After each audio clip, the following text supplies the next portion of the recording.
Hello, my name is Kavita and I'm a compassionate communication leadership coach. The reason I've started to do this work is because I've worked in the corporate sector for 15 years. I've worked in the charity sector, I've worked in the public sector, and the one thing that all of those sectors have in common, well, the majority of organisations within those sectors anyway, is that these work environments are often particularly toxic. Now, toxic work environments cause employers huge problems. So it's your bottom line that really suffers from lack of productivity, employees off sick, lack of efficiency, lack of effectiveness, lack of collaboration, this real hierarchical organization where no one really can develop and grow. And the way people communicate with each other is often a lot of the reason why these things happen. Now, I've also worked in environments where I've thrived, the team has thrived, the business has thrived, and actually people are less stressed. That is a huge problem in today's world, the stress that we carry around. Everything is stressful. But what I suggest for people to do is learn how to communicate with compassion. And what I mean by communicating with compassion is, how do you have a difficult conversation that is generative? How do you have a difficult conversation that actually you can still get your content across, you can still get your message across, but now, instead of it being, I'm done, I've said what I needed to say, now it's your problem. So instead of passing that problem over, why not together say, okay, here is the problem. This is where the problem exists.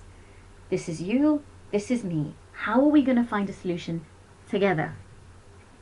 So it then creates a collaborative, cooperative, and co-creative working environment, which you previously didn't have.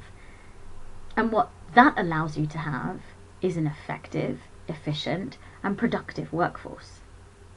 And what that means for you is a better business and more success, and in fact far less stress for your employees, because they have a team that they feel they're able to communicate with. And that doesn't mean they have to be best friends. In fact, they don't even have to like each other as people, but it's how do you communicate with one another. And in order to do that, in order to become a compassionate leader, someone needs to learn who they are, and there's a real sense of self-awareness, right? It's, what is my shadow? What is my strength? And where do they both meet? And who am I? Sorry, my camera keeps falling down. Really should have invested in a better one. But moving along. It's, how do we get something real out of that? And how do we better ourselves and learn to communicate better? I'm pretty certain that there's not one person that's watching this video that hasn't delivered a difficult message and actually created an even worse problem than you had before. Be it to somebody that works for you, your boss, a loved one, a complete stranger, a shopkeeper, someone in a car. And it's not saying that you can't be angry, right? Because we all have emotions, we all have feelings, and we all suffer from all sorts of human conditions, right? But what it's suggesting is, how do you be conscious about these things? So compassionate communication doesn't mean don't be angry. It's not fluffy or woolly or, woo-woo or hippie. It's a very practical thing that people can do, and it's, how do we connect to a deeper sense of self? How do we know who we are as people?